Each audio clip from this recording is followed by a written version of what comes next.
Can circles be used for teaching, or is it all just for fun? Both. I suppose not to underestimate the just for fun. Um, I hope she doesn't kill me. But a manager in my previous job, she struggled to get past this fun circle, this check in the morning. We set the four of us might sit down, fun question, go around, and it took her a long time to understand that it wasn't just for fun.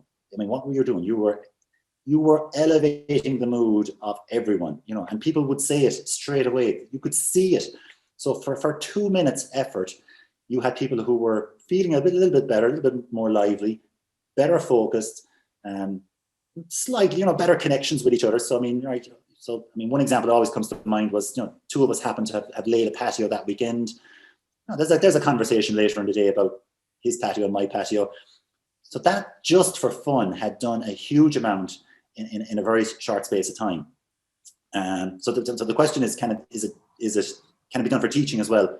Absolutely. I mean, look, I'm not a teacher, but I mean, I've read, I've heard, I've seen, I've demonstrated a small bit of how you can do teaching.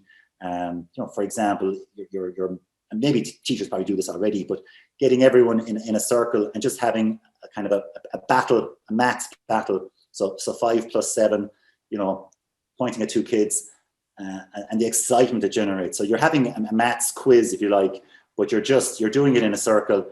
Everybody's engaged, everybody's tuned in, and then you get the last two to have, and everybody's listening. So even though you're asking, 5 plus 7 here, everybody else is listening and doing it in their head. But it just creates such engagement.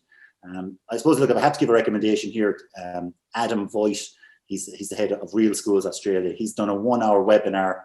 If you just type in Adam Voigt circles webinar, you'll find it pretty quick. He's given a 1-hour webinar, which I think is a masterclass in how to teach using circles. And he's not a fan of the extended go around, by the way. That's your worry. You've got to have to listen to everyone talk for a minute. It's turn and talk.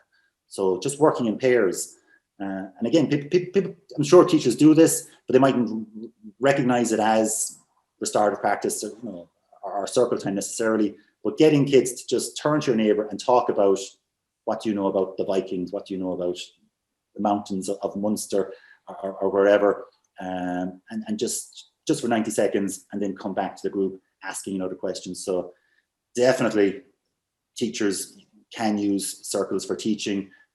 It'll drive up engagement. It'll drive up, it'll just be a better atmosphere. And I know teachers who basically just teach in circle, act and teach and work in circles all day, every day. Again, just comes back to, I suppose, understanding the why and having that skill and support at the beginning, because it is a leap. I recognize to go from your way of teaching, any change is a leap. So you want to be supported in that. You want to see it. You want to be supported in it. You want to have someone maybe watch you doing it to feedback. So yeah, I'm not minimizing the change, but just to say it can be done. It has been done, and it is being done.